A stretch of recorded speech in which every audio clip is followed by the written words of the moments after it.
7 cold behaviors that make people respect you instantly.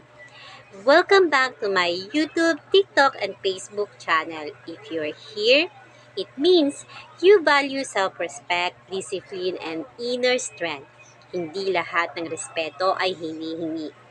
Ang tunay na respeto ay kusang ibinibigay kapag nakita ng mga tao ang iyong paninindigan. This video is not about pagiging masama, rude, or arrogant. It's about calm power, quiet confidence, and strong boundaries. Today, I'll share 7 cold behaviors. Hindi malamig ang puso, kundi malamig ang isip. That instantly earn respect kahit wala kang sabihin. Makinig ka hanggang dulo. This may change how people treat you.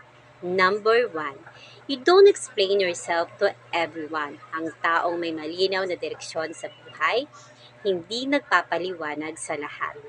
Hindi mo kailangang i-justify ang bawat desisyon mo. When you constantly explain, it looks like you're asking for approval. Respect comes when you decide and stand by it. Hindi lahat deserving ng explanation mo. Tahimik ka, pero buo ka sa loob. Number 2, you stay calm when others lose control. Kapag sila'y galit, maingay at emosyonal, ikaw ay tahimik. People fear what they cannot provoke.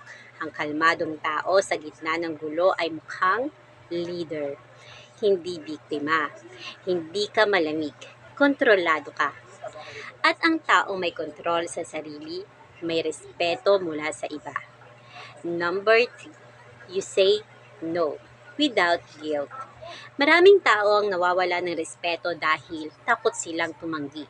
But when you say no calmly, without drama or paliwanag, you show that your time, energy, and value matter. Hindi ka selfish. You're disciplined, and discipline is attractive. Number 4, you don't react to disrespect immediately. Ang mahina, mabilis mag-react. Ang malakas, nag-iisip muna. Kapag binastos ka at hindi ka agad pumatol, people feel your presence even more. Silence is not weakness. It's warning. At kapag nagsalita ka na, may bigat ang bawat salita. Number 5, you keep your personal life private. Hindi lahat ng nangyayari sa buhay mo ay para sa social media. Hindi lahat ng plano mo ay dapat alam ng lahat. Ang taong tahimik ang galaw. Seryoso ang direksyon. Mystery creates respect. Privacy protects your power. Number 6, you don't chase validation. Hindi ka naghahabol ng likes, papuri o atensyon.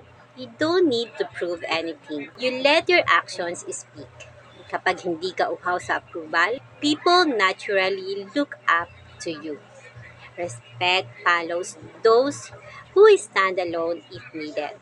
Number 7, you walk away without drama. Ito ang pinakamalamig pero pinakamalakas kapag hindi ka nire-respeto. Umaalis ka ng tahimik.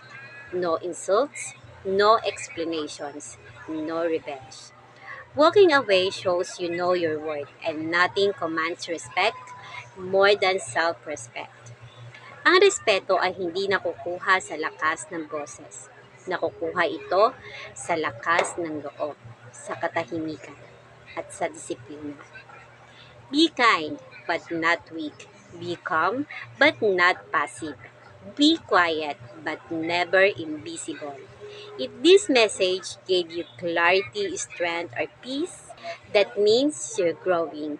Kung gusto mo pa ng ganitong content tungkol sa stoic mindset, self-mastery, at tahimik na lakas, don't forget to subscribe to this channel. Follow us on Facebook and TikTok. Like and share this video to someone who needs this reminder today. Remember, you don't need to be loud to be respected. You just need to be solid.